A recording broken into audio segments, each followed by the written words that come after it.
This call is now being recorded. Hey, everybody, and welcome to Spotlight On, the artist interview segment that we are featuring here at the Little Yellow Building. What we're doing is we're going through and finding Mississippi artists that are working and living in Mississippi today and really going and discovering what they're all about. And today we have on the line with Lindsay Carraway.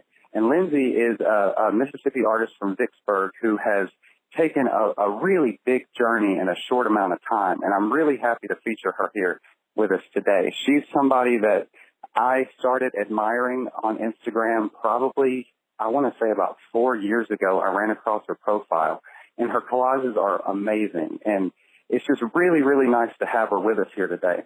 So, Lindsay, welcome. How's it going? Thank you for joining us.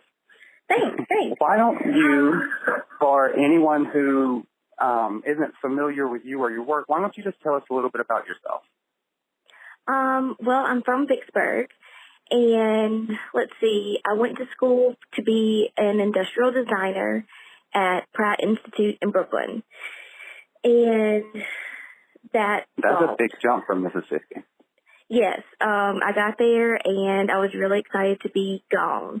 I was really excited to get out of the state and travel somewhere new and travel somewhere really big and fun. And when I got there, it was not what I'd hoped. It was really cold, it was really rude, and it was really not the South. And I thought about it, and industrial design was not for me. So I moved to Savannah and went to SCAD and tried to do metals and jewelry. And I decided I really liked wearing jewelry. I didn't like making jewelry. So I came home and I just kind of taught myself how to paint and make collages. And I really focus on women's empowerment and social change and my dreams and superstitions.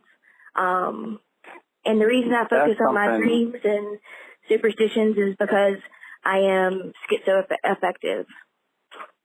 Yeah, okay, so that's something that I know that I've researched a little bit about you and found out about, and it is amazing to see your art and hear your mental health history and how you've come about discovering all of that. Do you mind sharing that a little bit with us? Sure, yeah. So it's kind of wonkadoodle. Like right now I'm drinking a Coke and coffee. So I'm like two different people all the time. It actually kind of started getting more apparent when I was in college.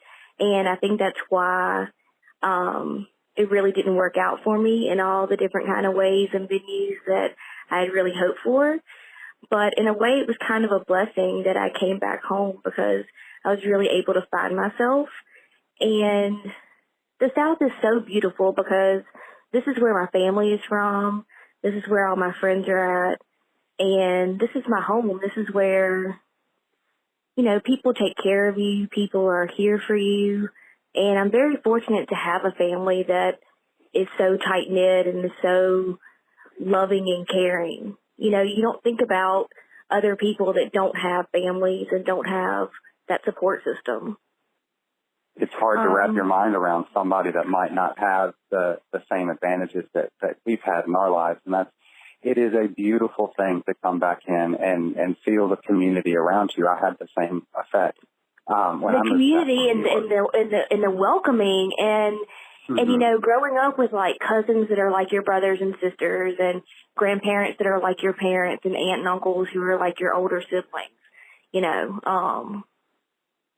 it's really weird when you have people that, I had friends who didn't know their cousins and like didn't like their siblings, and I was like, really? That's uncalled for. That's weird. But yeah, so look at me, I'm all off topic.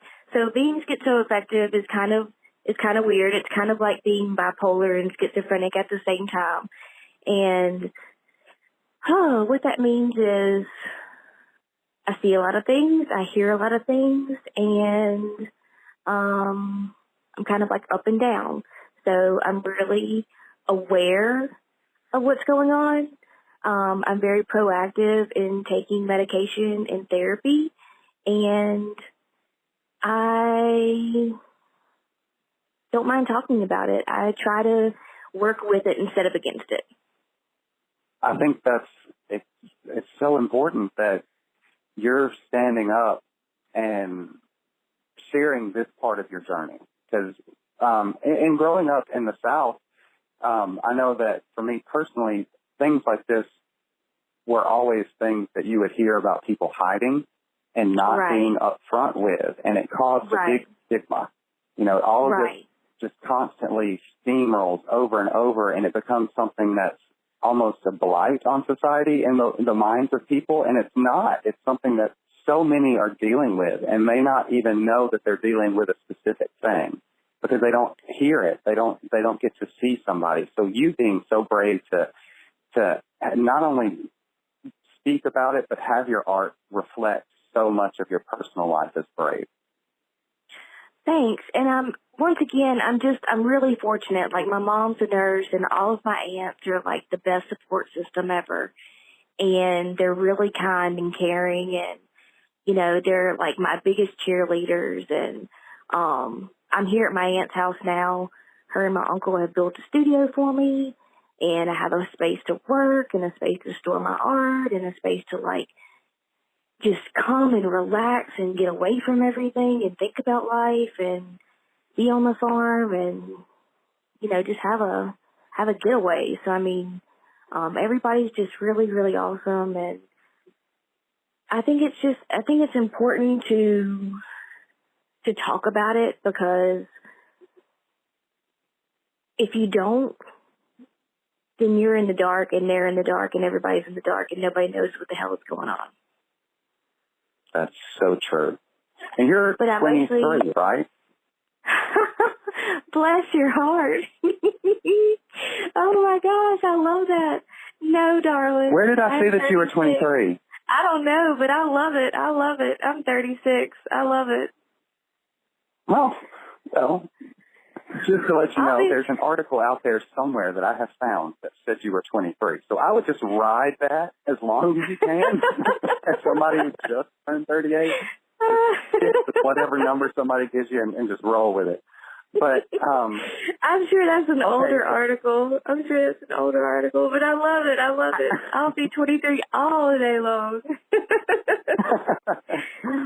Well, what I was rolling into was that you have recently had a solo exhibit that features a lot of the artwork that talks about your mental health. Do you want to talk about that a little bit? Yeah, I was so fortunate. Oh, my gosh. I was so fortunate. I had a solo exhibit at the Max in Meridian. And that's the Mississippi Arts and Entertainment Experience for anybody that doesn't know what the Max Museum is. Correct. It's a beautiful, beautiful building. Oh, my gosh.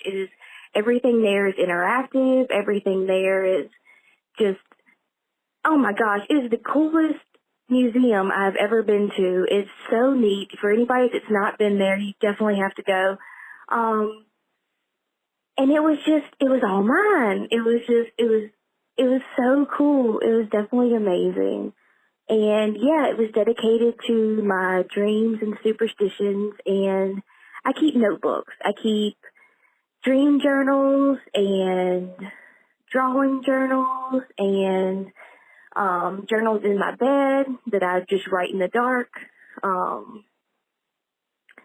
I keep very elaborate journals that I feel like if I mess up on, then I'm just going to freak out. And then I keep like little stopping journals and collage journals and painting journals.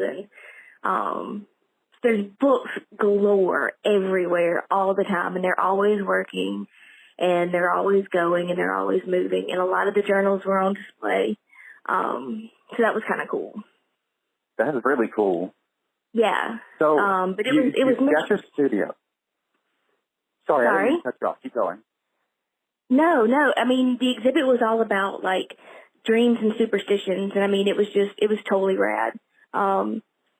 Stacy, the woman who curated it, she totally tapped in my mind, and we worked together really well and put it together, and it was awesome. I enjoyed it. I enjoyed it a lot. Tell me about the name of the show, Heal the Knife That Cuts the Wound. Yes. It's something that I had a dream about, and I woke up the next morning, and I really was, like, kind of snacking on it and thinking about, like, you know, we're so ugly and negative to ourselves a lot of times because of, you know, oh, I feel like I'm a failure because I have this wrong with me, or, you know, I'm fat, or, like, I have this disability, or I have this, you know, thought process, or, you know, I could sit here and say, you know, like, I'm a crazy pants, or, you know, just something that, you know, everybody has something that they don't like about themselves. And so Heal the Knife That Cuts the Wound was about healing what's inside of you that cuts you and making it better.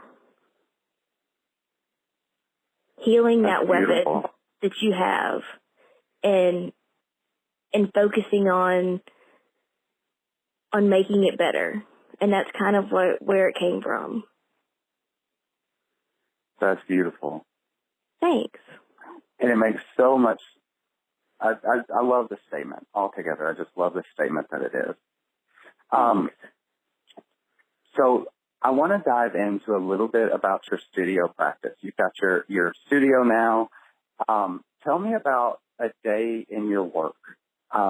What do you come in and sit down and do? Because a lot of the pieces that I see you play around with and the collages that you have, I mean, you've got like millions of eyeballs and you've got arms everywhere and like, do you come in and you spend like a day cutting and then another day, or do you have an idea and just dive through it? Or how do you work? It's really kind of magical because, like, some days I'll just spend all day, like, cutting out images, and I'll be really OCD about it, and I have all these folders, and, like, this is for arms, and this is for eyes, and this is for asses, and this is for noses, and, you know, like, whatever, and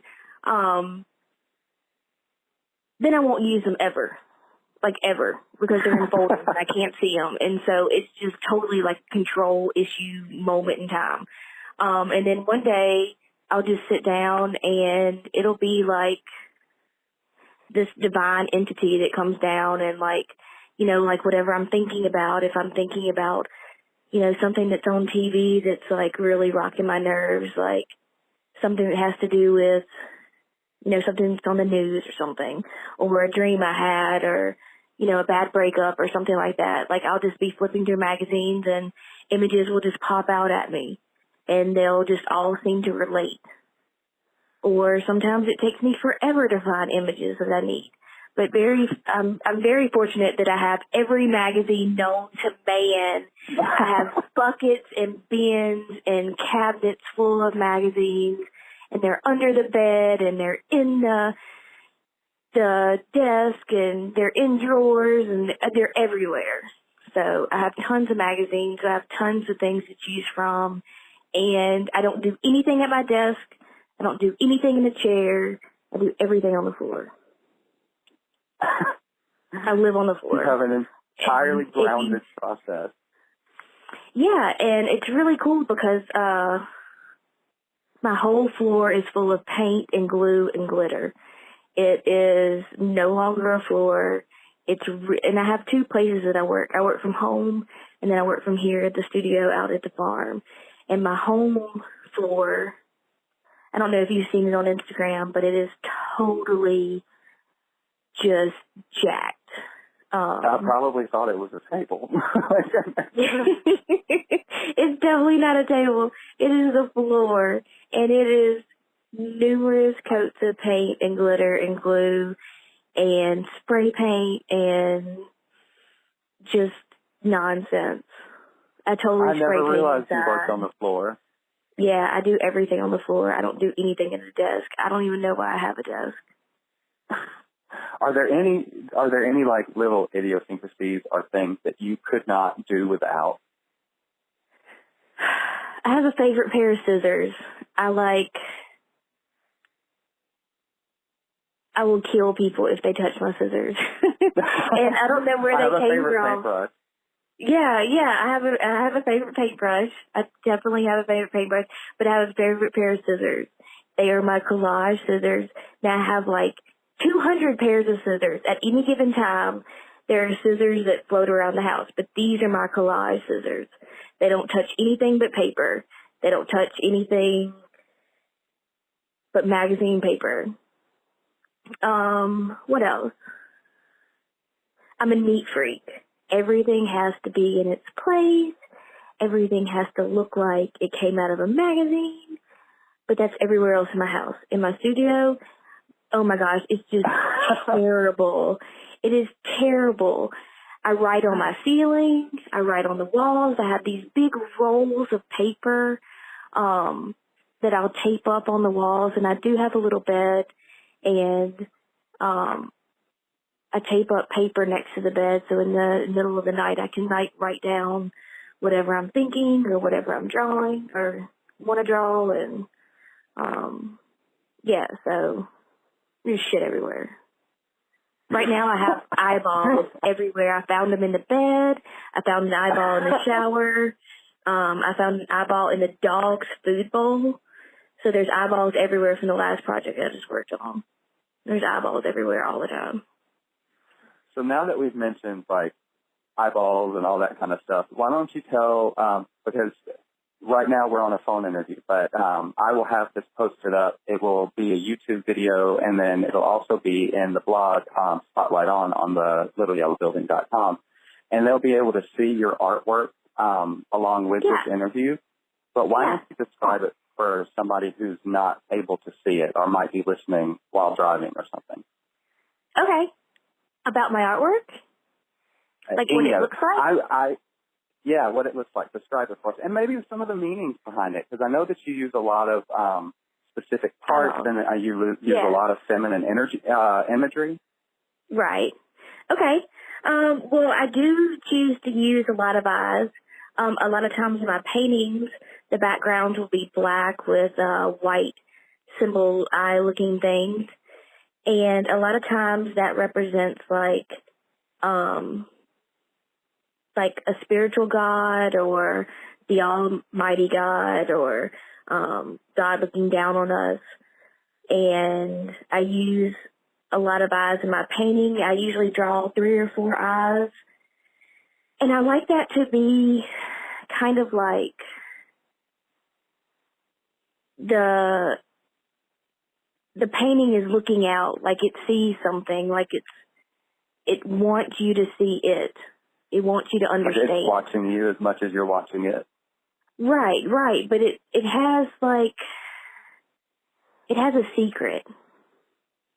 Like its extra eyes are a secret. And I like the idea of it having a secret, of it having a soul, of it having memories and thoughts. And because I work on the floor and because my paintings are really, really large, most of my paintings are the size of walls.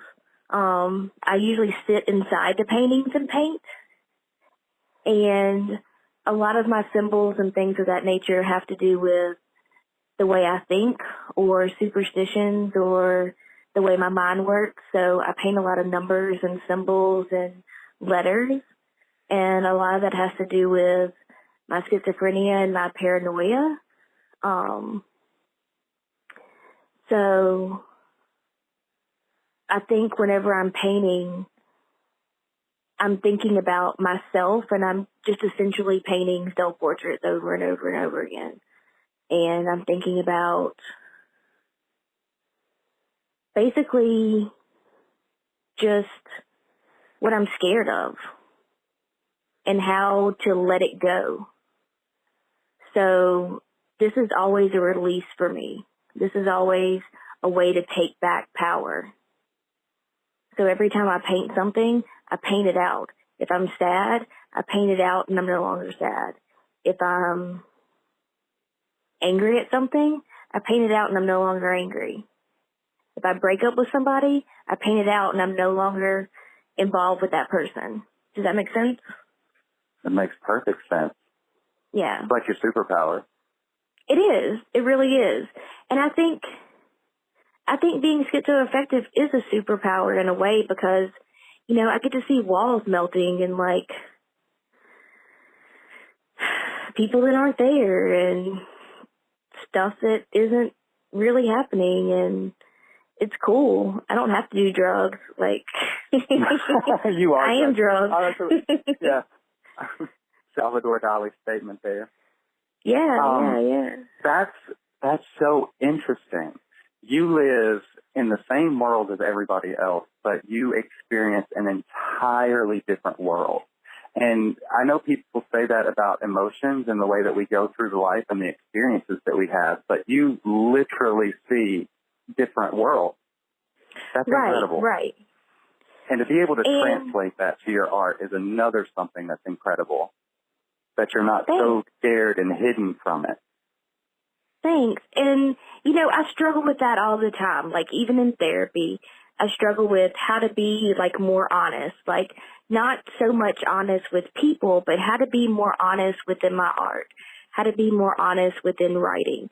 Because sometimes we'll write something and we won't really write. You know what I mean? Like, we'll hold back some because we're afraid of ourselves, or we're afraid of someone reading it and finding it, or we're afraid of, just telling the truth. And I've been working a lot in therapy about, like, saying it real, putting it down real in paintings, making it real. And I think that's really, really important, not only to myself, but for what I'm doing, and essentially I'm doing it for myself before I do it for anybody else. So I think that's, like, part of the process too. And that's you're leaving behind these breadcrumbs for someone else to find and follow your path. And I think that's a big strength of your story. Like, I love your Instagram because there's always something on it for me to look at. I always get to go through, and you've always posted something new and something that you're working on. But it's this time we'll be able to watch everything and see your entire arc. And you're laying it all out there bare. And that's a very courageous thing to do. And I think if you follow my Instagram, you can really see, like when she was on medication and when she wasn't. I mean, that's always fun. Well, you're honest about it. Yeah. And actually, I think I want to talk about something else. My aunt, she passed away from melanoma cancer, and my parents took on her children. And at the time they were, how old were they?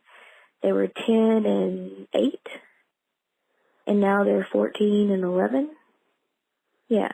This is not that terribly long of a time ago. No, and so that was another reason why I moved back. I mean, I was in the state, but I was in Hattiesburg. So I moved back to Vicksburg to help with them. Yeah. And they are awesome. They are awesome people. And they're on my Instagram a lot because they're with me every day. And they inspire me so much.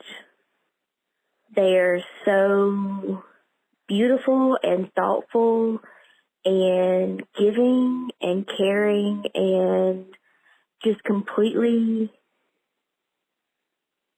just beautiful souls. Like, you couldn't ask for better children. And when I'm here at my aunt's house, I have a little cousin, Daniel, and he's amazing. And my sister has kids, and my brother has kids, and all of my cousins have kids. And so I'm like fun Aunt Lindsay to everybody, and it's really cool. It's cool to have, like, you all have this so much inspiration. family to be surrounded with. Yeah, and I get to suck all this kid energy, man, because they have all these great ideas about, like, nonsense, and it's awesome. Maybe that's why you thought I was 23. Oh, my favorite time Yeah, absolutely. Yeah, that's exactly why you're 20 years. My favorite time teaching are when they're in the middle of the lesson, everything has been explained, they know what they're doing, and then they start to kind of talk. And if you just let them talk to each other and listen, you hear the most incredible stories, like just random stories that you have no clue where they're going, and then they take left field and this turn and that turn. And that's, I love listening to it. Yeah, they do. yeah. It just inspires so much. They do, man. And they come up with but the thing is, they're honest. They're so honest, and they're so, they haven't been beaten down yet by the world. You know what I mean? Yeah, their ideas are still good. They haven't been told that everything is junk yet. Yeah, and they give from the heart. You know what I mean? If a child gives you something, they mean it, and they're so pure, and I love that. I love that. They're so much fun. I mean, I don't want any, but they're so much fun. Let's not get it twisted. I have a dog and a plant, so come on now. So tell me, I'm the same. I'm the exact same way. I'm like, I have a dog, and it's already too much responsibility. I was like, I've got to take her to the vet. I've got to worry about this. She's got to go outside. I've got to go take her outside. I can't work too late. Yeah, I can't do this with a kid too. You have to take them everywhere. They require more snacks. I don't even get snacks. You get snacks. I don't even get snacks. No, it's too much. And at a certain point in time, they start to talk. They do.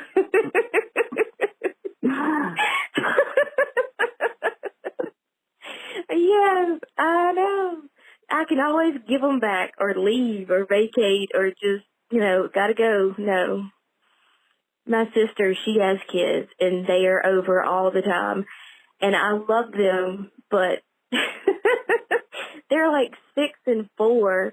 Holy guacamole, it's just a lot. They are a lot of fun, and then they are a lot of, you gotta go home. She'll be like, can she spend the night? I was like, no, she's gotta go home. She was painting rocks yesterday. She literally picked up a whole thing of glitter and sequins and goes, let's do a photo, and blew it in the air. Oh. And I was like, wow, you really did that shit, didn't you? And she was like, yeah. That was the most magic moment of her day. She had a great time. Spectacular magic for about. She had a great time. Seconds. Yeah, the bathtub was great. It was awesome. Sparkle water.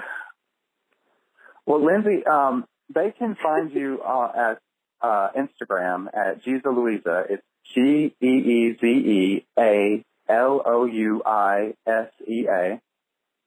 For anybody that wants to find you on Instagram. But where else can they find your work? Are you selling it anywhere? Do you have it online anywhere? I'm working on a website now. You can just DM me at Instagram. That's kind of where I'm at right now. Or you can email me at lindsaycarraway@icloud.com. Absolutely. Well, look, DMing people on Instagram, especially artists for their art now you have a direct connection to an artist, and they want to sell you their work. All of them do. Right. And you get to skip all the other stuff and just talk directly to somebody. So if anybody's ever feeling apprehensive or scared, just reach out and talk to the artist. We want to talk to you. We do. We love to talk. Yes, it's so much fun to talk to people and get to know them and find out, where your art is going, because this is a part of you. This is your baby, and to know where it's going is really neat. I don't know where this whole thing, the interview thing, is going, but I do know that if I get the chance, I would love to come out and film your workspace and talk to you in person at some point in time. Yeah, I think that would be really rad. A lot of fun. That would be super fun. I would love that. Well, let's wrap this up. I'm going to give an outro. Is there anything? Actually, no, I do want to ask you another question. Seeing as how, you have been through the gamut. You have, you left Mississippi and you went to New York to Brooklyn, to Pratt. And that's a big learning curve for anybody that's ever left Mississippi and gone anywhere else. Just setting foot into the culture of another place is a learning curve. And then you took that and you went from there to SCAD, Savannah College of Art and Design, which is one of the meccas for artists, for student artists. What advice do you have to anybody that's maybe looking at those types of avenues? Well, first of all, if you're going to leave and you're going to go to the north, do not get yourself a white puffy jacket because you will look like the Michelin Man. So that is the first step. Take my advice on that. Don't follow in my footsteps. Second of all, I will say that, like, for me personally, school is not it. School was really, really cool, and I think that if you're dedicated and you really want to go, that you should definitely go. But I think as an artist, you learn more by yourself and from life experience and from other artists and from making those connections and making those networks through things like this, through finding other artists in your neighborhood, through finding other artists in your state, through finding other artists in your community, and networking that way. And I think if you want to move, stay in the South. It's so much more friendly. Lindsay, thank you so much for joining us.